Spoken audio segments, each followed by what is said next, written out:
Welcome to the Art and Science of Complex Sales, proudly presented by Membrain.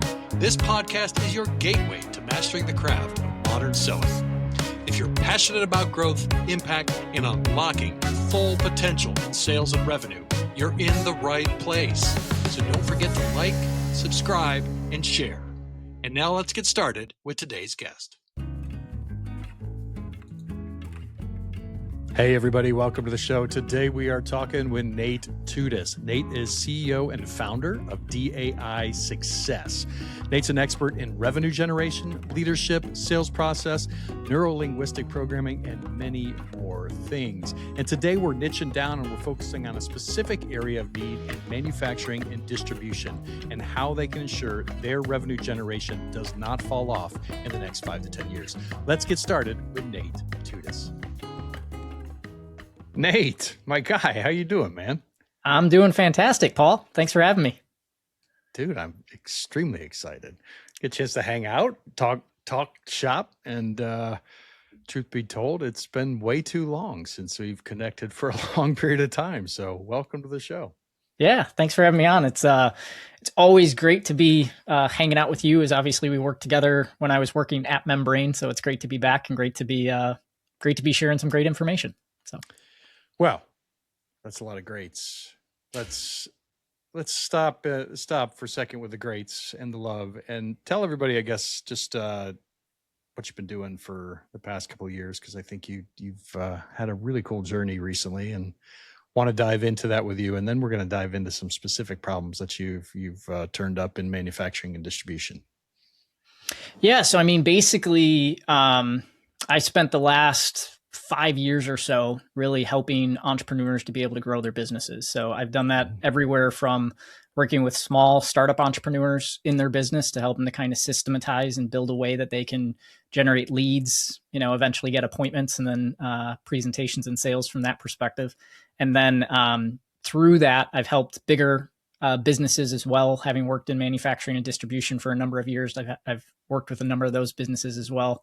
And so through that time, just helping businesses to grow and scale at various different levels. With where we're at now, just kind of decided to reposition the business to really focus on the manufacturing and distribution space. Because I think with the way that the market's changing, that's probably one of the slower moving parts of the economy, I would say, as far as businesses go and whatnot. In the tech space, we obviously move very fast, but I think the more that we can help those businesses to really adapt and accelerate the way that they go to market, I think it's something that's just needed in today's economy. Yeah, it's across the board in those type of businesses as well. I was just reading an article the other day. It's go to market, but it's how they drive efficiency into the production lines. It's all across the board. And you really are taking a view, as I understand it, from a leadership perspective, helping leaders in that arena really focus down and strategize and take some of your learnings, not just from sales process, and selling, but all the way back from your time in the Marine Corps till you work with them, NLP, to all of that, and really helping them uncover what are the top things to be working on, and then systemize how. Is that correct? Yeah, very much so. I mean, the interesting thing is everybody, it's one of those things going back through our lives and figuring out like how do all the dots connect and stuff, right? But one of the things that always stood out to me is I was, like you mentioned, I was part of one of the greatest organizations on the planet as far as I'm concerned, the United States Marine Corps. And there is no organization on the planet that, in my opinion, has figured out how to adapt and overcome the challenges that they face through 250 years of evolution of the military and war and everything else, but then also figure out how do you do that in a way that creates tempo and speed, right? So that you can not only go to market faster, but you can take those same principles that are applied in war, right? I think it was, I was reading Shoe Dog by Phil Knight, the founder of Nike, the other day. One of the things he references in there, he references it from someone else and he didn't know who to give it credit to, but they said that business is war without bullets, right? And so there's a lot of the same concepts that apply from military strategy that also apply to the business strategy. And as I've looked back at the way that they trained us in the Marine Corps, one, how to think, two, how to adapt, and then three, how to increase the speed of which we moved. I've looked at those things and been able to figure out how those actually apply to business at the same time, and then have used that to help businesses accelerate through that process. So you've been working with these organizations, and one of the key areas, especially within this distribution and manufacturing, that you're finding is a problem that's specific there.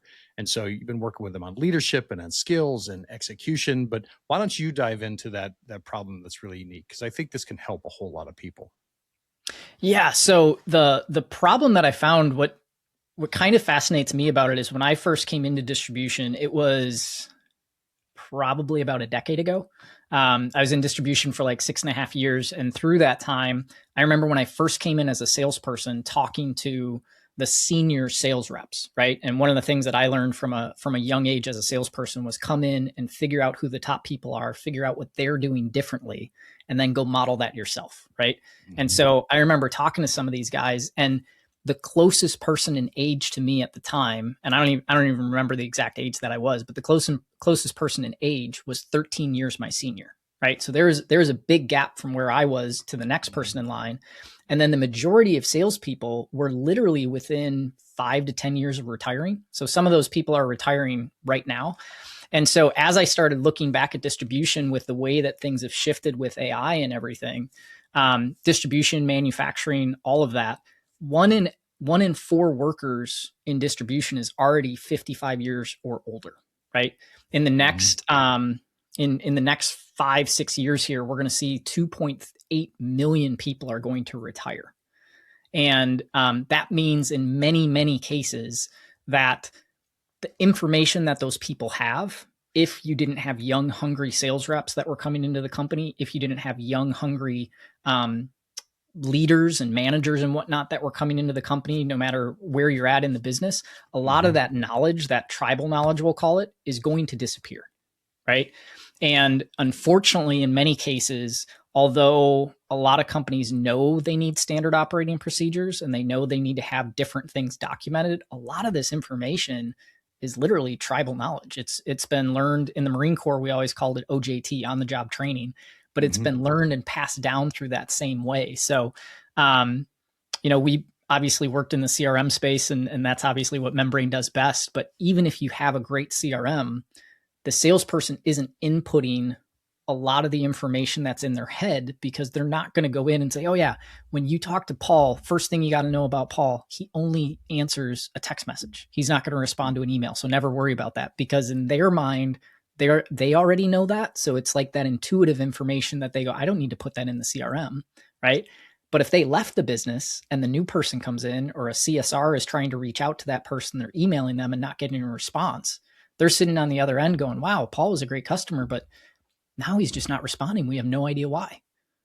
And so there's a lot of that simple iterative information that's going to get lost.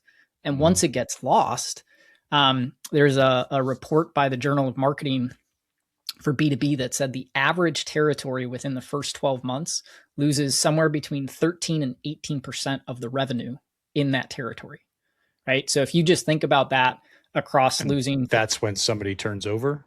Yep. Okay. Yep. When somebody turns over. So if you combine that with the number of people that are actually retiring, right? 2.8 million between now and 2033, that's roughly 10,000 people a day are hitting retirement age, right? They're not necessarily retiring, but they're hitting retirement age. And then you consider that those people that are in a sales role or an executive leadership role or whatever are going to be leaving, and that tribal knowledge is going to leave with them. It leaves a massive gap within an organization as far as, what do we do? How do we capture that information? Then how do we get back up to speed, right? So if you go back to just the example of the loss of revenue of 13 to 18% in those territories over the course of 12 months, you and I both know not every territory gets a new sales rep into that territory immediately when someone retires or if someone gets let go for whatever reason, right? So the sales rep that's coming in, not only do they have a growth goal of whatever it is, they have a growth goal, and most of the time they're not told that they already have attrition that's affecting that growth goal. So if they're told, hey, we need you to grow 10, 20% in the first year, it's actually anywhere between, 23 and 33% at the low end. Right. And so then we wonder sometimes why a rep is underperforming, and we just didn't take these things into account.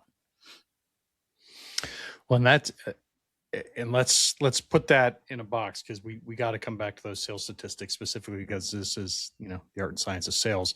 Mm-hmm.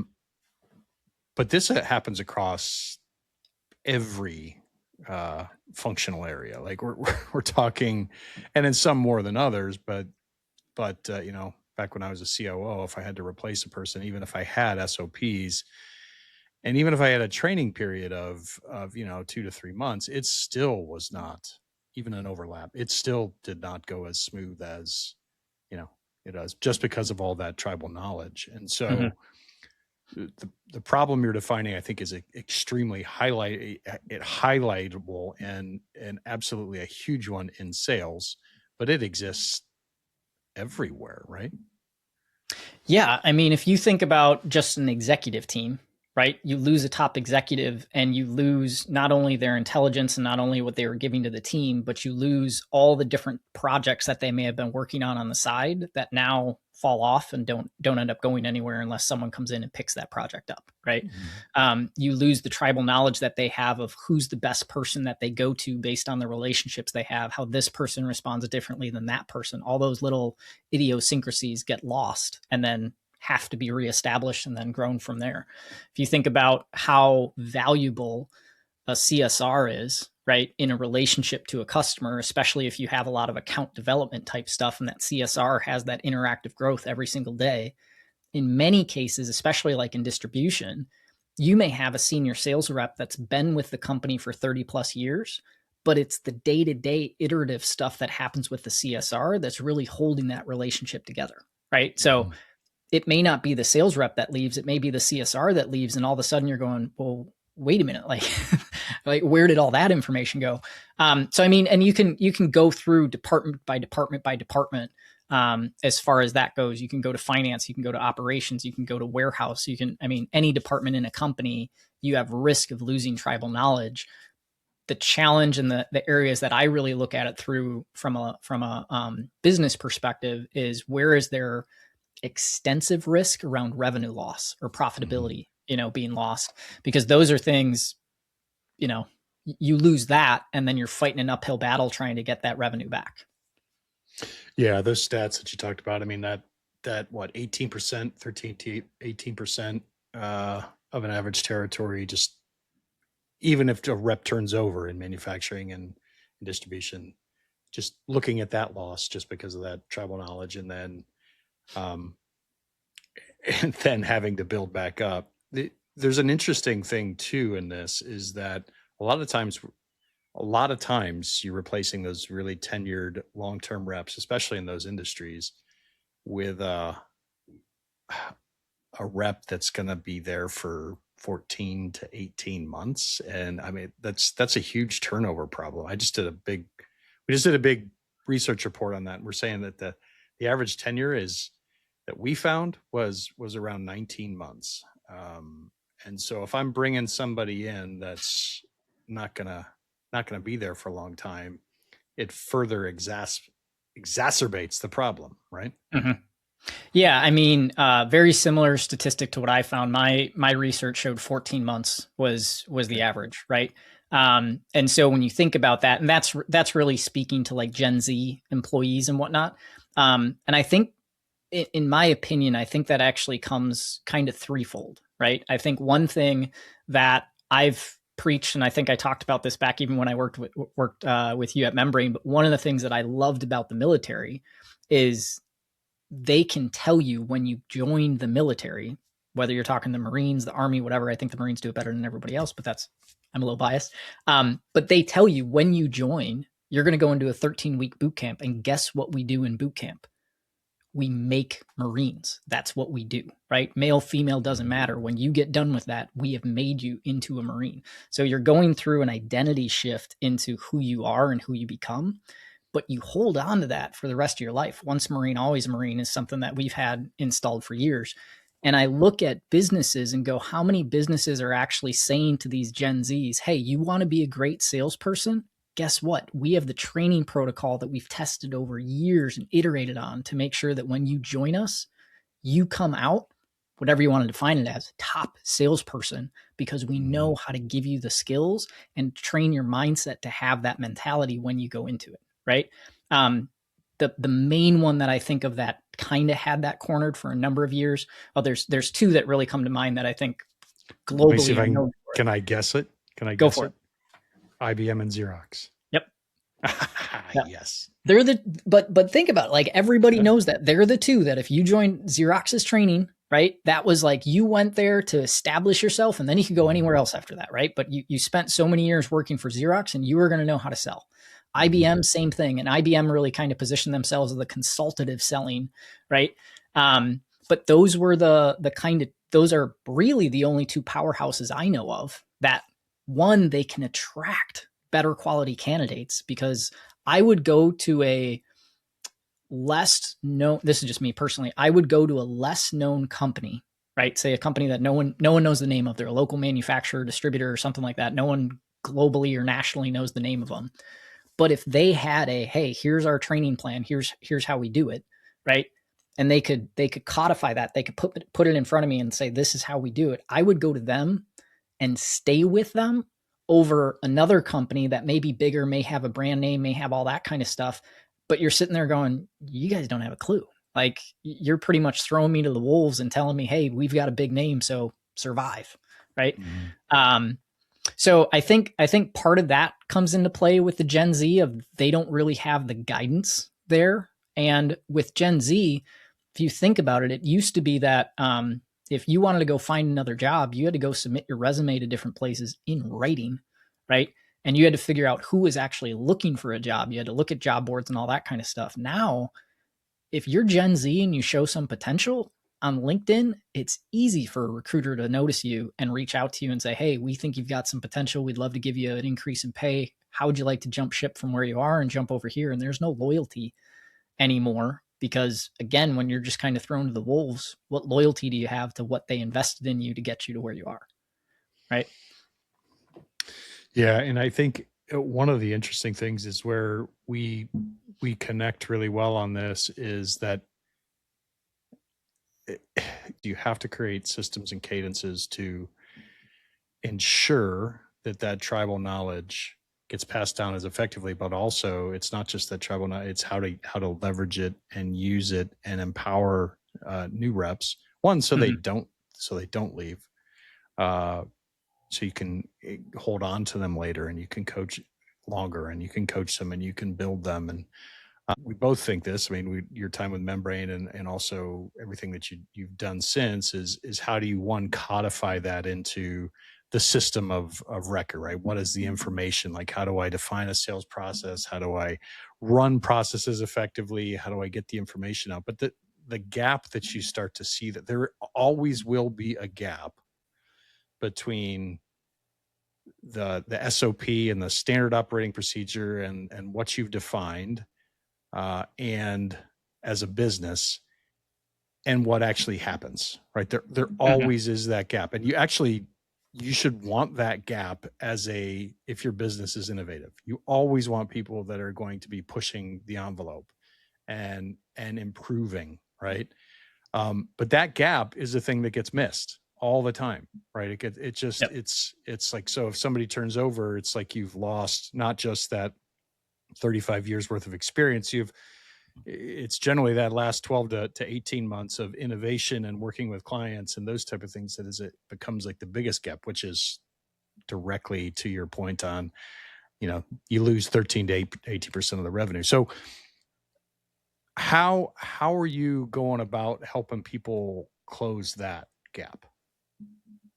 Great question. So one of the ways that we're doing that is we're leveraging the tools that have become available in the last few years, right? AI, everybody's favorite subject. But one of the things that has allowed us to do is to be able to actually take and get that tribal knowledge in a format that we actually can leverage, right? So it consists of having the right interview questions to really ask the person so that on a regular cadence, you're pulling that information out, so to speak, right?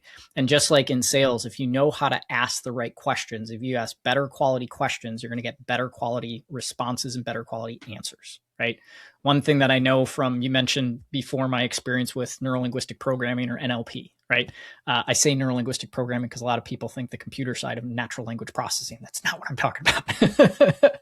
But with neurolinguistic programming, one of the things that the co-founder of NLP highlighted right at the very beginning is that we as humans do three things consistently in all of our communication, right? We delete things, we distort things, and we generalize things. And what that basically means is we literally process billions of nanobits of information in milliseconds in our brain, right? And in order for us to be able to exist as humans without complete overwhelm and our bodies shutting down, we have to delete, distort, and generalize. So even just looking at you, you think of all the stuff in your peripheral vision, you're deleting a bunch of stuff that, technically speaking, if you said, hey, what's in your peripheral right now? You'd go, oh yeah, I got a picture hanging over there. I got a door open over there. I got a light here. I got this. But because we're communicating, we don't actually process that stuff consciously, right? It's unconscious, but we have it there, right? Mm-hmm. And so when people are putting stuff into a CRM or into any type of tool, right, they're doing it based on the context or the frame that they're given to put that information in, which is why a lot of that information gets missed.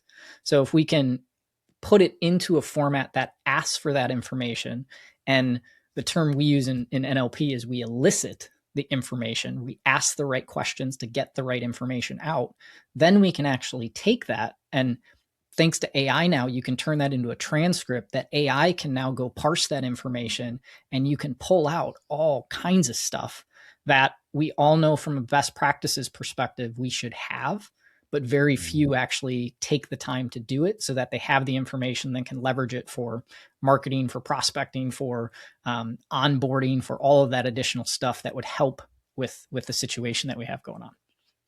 Well, it's interesting in the way you describe that, because I think of one of the things that CRMs are doing, like including ours, is we're ingesting things like transcripts, ingesting the Fathom transcript and being able to query it. But even when you're doing that, because you're usually doing it from a sales call and you're doing it from that, but even when you're starting to do that type of information, you're missing a lot of this tribal knowledge. You don't get that. All you get is the interaction with the rep and the client. So you're picking up on some of the stuff, but you're not getting the focused understanding and discussion that what a rep is learning. You're just getting the transcript, and those are two completely different things.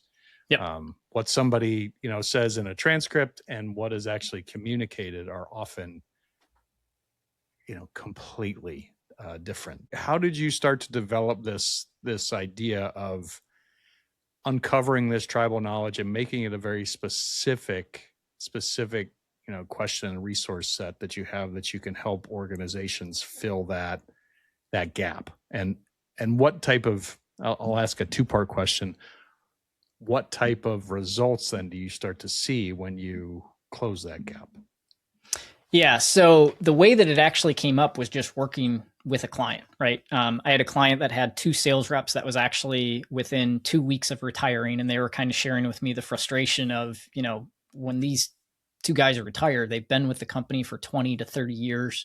They've had the same accounts for 20 to 30 years for most of the biggest accounts that they have and whatnot, and how they were going to be at risk of competitors being able to come in because those accounts were so loyal to those reps for years, right? Mm-hmm. That the loyalty was kind of based on the personal relationship they had with the rep, not necessarily the company itself, right? And so with that, they were looking to me and saying, hey, what do you think that we can actually do to help in this case? And I just asked, I said, well, have you considered interviewing them? And they said, well, yeah, we're going to have an exit interview, blah, blah, blah. And I said, no, we're not talking about an exit interview. The way I look at exit interviews is they're handled by HR for CYA, right? Mm-hmm. Basically what they're there for. Most of them aren't saying, okay, how do we actually take and ask questions around each of your most important accounts? They had a couple hundred accounts, so it's not like you could do a deep dive on every single account, right? But how do we ask questions around that? And then how do we ask the types of questions that we would be asking if you had really good territory planning going on, right? What are the areas that we need to be thinking of? Where have we had past successes with this customer? Where have we had past successes with that customer? Where have we had failures, right? If you were going to be in this territory for the next 2 years and you were a brand new rep, you had to completely rebuild the relationships from scratch and you kind of went back to the beginning, what would you personally, with everything that you know now, right, do going forward? What would your plan be? And then you get that information from them, because now they're basically giving you what you would want if you were the young rep coming in, right? They're basically giving you that information, but because you now have it in a transcript and you have it in a way that AI can actually go back, you do a SWOT analysis, strengths, weaknesses, opportunities, and threats on the territory or in specific accounts and whatnot. And you now have information that I don't know many people, unless, like you were saying with CRM, you're now pulling in the transcript from a sales call. Unless the customer on the call said, hey, just so you know, your top competitor is trying to get in the door and we're really highly considering them. Unless they say that, the sales rep usually doesn't say, and oh, by the way, competitor B is on there, trying to poach our account from this, that just doesn't get in there. So by asking these questions around competition, around strategy, around planning, all that kind of stuff, you start to get the more the bigger picture, so to speak, right? And the nuance within it. You start to understand where they would go to build their relationships and who they would really double down on to try to protect an account, or where they think they currently have risk in a relationship. Sales rep isn't going to say, hey, I had a fight with, Jimmy last week, and when I leave, he's probably going to ditch because, he wasn't happy with me or whatever, right? But if you're asking those questions, they may say, well, hey, we have a weakness here, right? And so once you have that information, what we started to realize was not only do we have a lot of great information that we can now turn into podcasts for the new sales rep coming in, we can actually break those down. So you've got actual audio that they can listen to in the car, right? I got that idea from a guy that I know that every time he's having a meeting, he goes and does a big scrape of LinkedIn of all their past content, all their information, anytime they've had any media or publicity done on them. And he just has a podcast created using AI that tells him about that person. So when he meets with them, it sounds like he's known them for years, knows all their most, intimate stuff. And he's like, I had a 20-minute drive and told my Tesla to play the podcast on my drive, right? You now can do that for a rep who's coming in, that to get up to speed on a territory is going, oh, wow, I know these accounts. I understand who the players are. I understand what they're looking for. I understand what they value, all those kinds of things, right? And you can do podcasts, you can do slide decks, you can do infographics around specific accounts. So you really have all the different kind of learning modalities that a sales rep would need in order to learn all that stuff. But once we started parsing that information, I started looking at it, because I'm always looking at kind of both ends, right? One of the things that I always loved about Membrain is that because you have prospecting, you have the sales pipeline, and you have account growth, and because you have the analytics, as far as the win-loss analytics, you can go back and you can look at your analytics and say, okay, this looked like a great prospect, but when we look at them in account growth, not so good, because there's not a ton of profitability there, right? This one seems like they were a bad prospect because they had a longer sales cycle and whatever else, and we really had to fight hard for the sale. But when we look at account growth, man, the profitability is tremendous. So let's go find more customers like that. And you can loop that information back to marketing, and marketing can now refine the avatar, the ICP, or whatever you want to call it. And you can really get clear on who it is that you're targeting, right? Yep. Well, I started thinking about it and I'm like, wait a minute, we have all these success stories that we're capturing that happened over the years. Those haven't been documented anywhere, so instead of having big, long case studies that a marketing team would come up with, we have little snippets, right? And so now with the way that marketing works, you can have social media content that's going out there about the successes that you had for your customer. And now other customers are seeing that and going, oh, wow, manufacturer A, distributor B, they're really helping their customers to get results. I want to go work with them, right? when you're the sales rep and you're prospecting, we all know best practices when you're prospecting is to have something in the subject line or something right when they open the email that's going to grab their attention. And many salespeople run out of things to talk about because they're just like, hey, it's my, what do they say? It's 8 to 12 touches, or depending on who you're talking to, it's 8 to 12, or it's like 50 to 100. But you need stuff to be able to talk about and communicate there. Well, if you think about it, you do that with one rep, great, you've got things to feed back. If you do that with an organization where you're doing this on a quarterly basis, you're not waiting for a layoff, you're not waiting for someone to get fired or for someone to retire. You're doing this as part of your quarterly planning that you're doing with the reps, of you're capturing this information.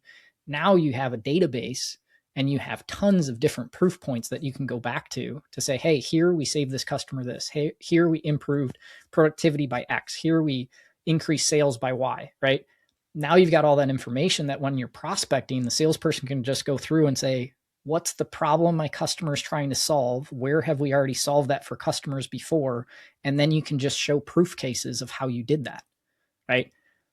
That's all stuff that when you look at like the full circle loop, now that information becomes a living, breathing, as I think it kind of becomes in a way what most people want from CRM, which is they want a living, breathing source of truth. This really helps to become that because you're pulling that tribal knowledge out so it can be shared throughout the organization. Yeah, it's a both and, I think. I mean, in terms of it's something that can absolutely. There's only so much data a rep wants to put in a CRM. It doesn't matter. It doesn't matter how good the platform is, and I love ours because it's really good and it makes it simple and it's easy to get info in, and I can talk. I can have a conversation with it, but the biggest issue is really how do you then continue to capture the data that's not in there, and that's the human to human interaction and the knowledge that every sales rep is gonna just keep to themselves by the fact that they just don't think. Like, you don't have a field for it, you don't have anything else. It's just how I do this and how I'm helping and how I'm serving, and the best way to get in with people, and the best way to chat with them, and the best way, what they like for dessert. I mean, it's all the different things that you want to be able to understand about your customers, but you're not necessarily going to be typing in or speaking it into the notes. You need someone to almost pull that out of you. And that's really what you're talking about. How do you deliver that, especially at this time when so many people are leaving? Like, so many are just at that retirement age and are churning over. Yeah.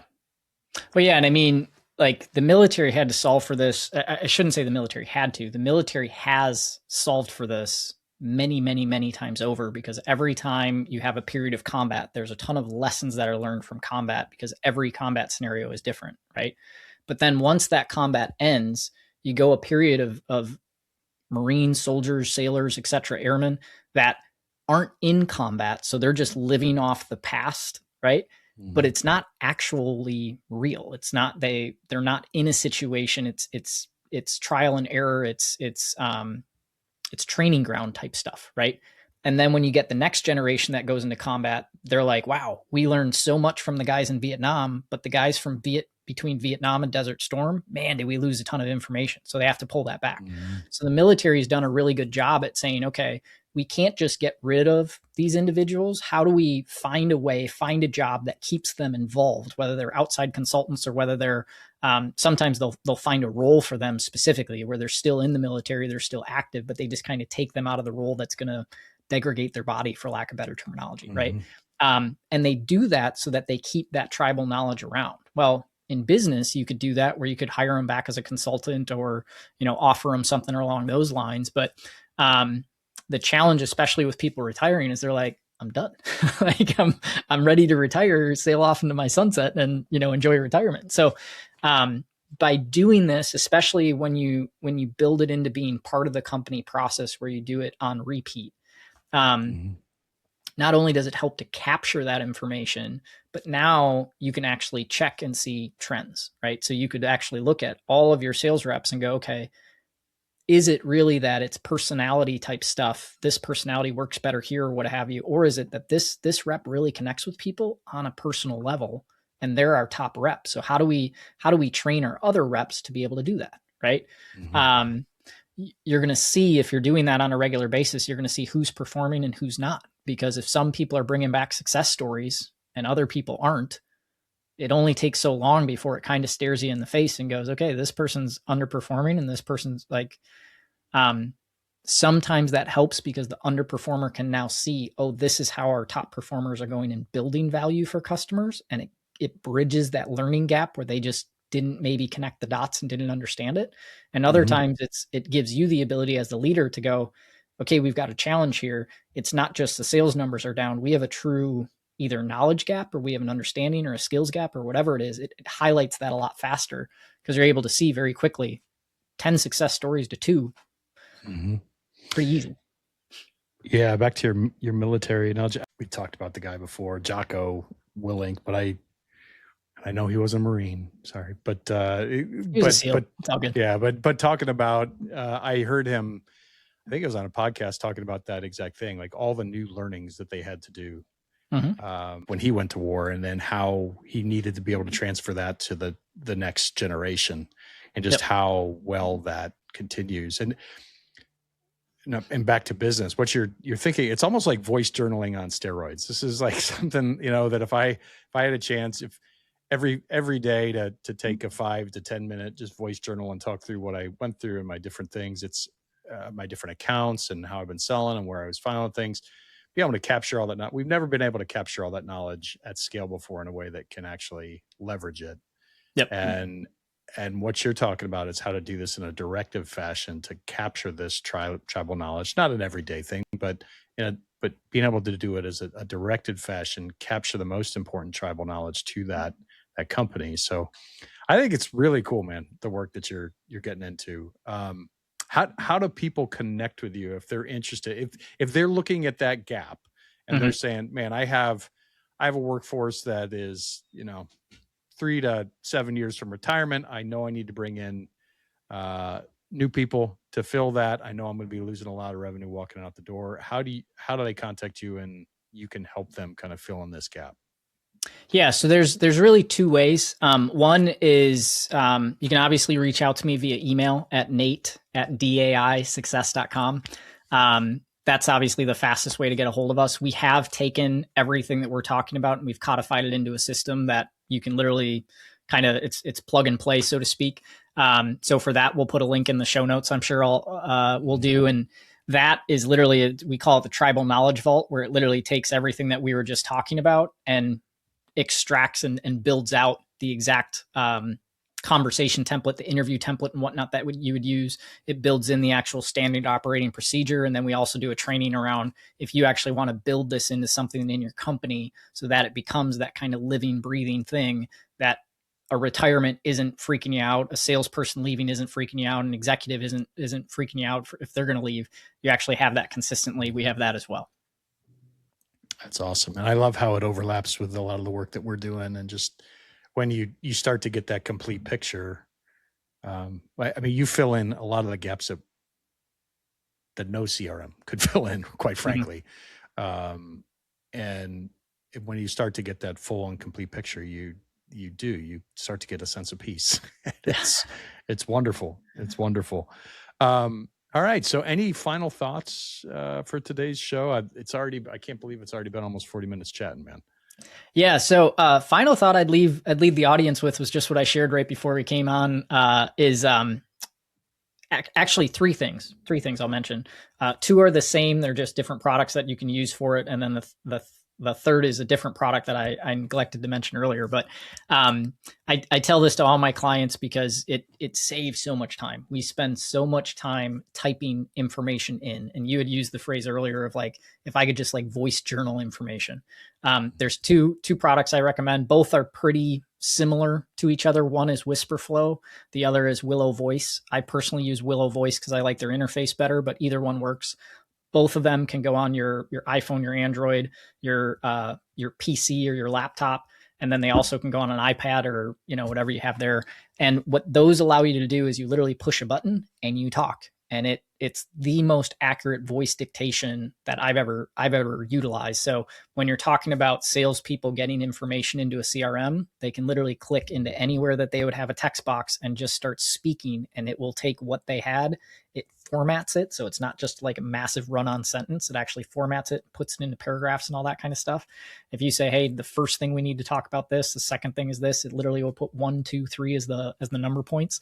So highly recommend those two things because it'll save you tremendous amounts of time from a typing perspective.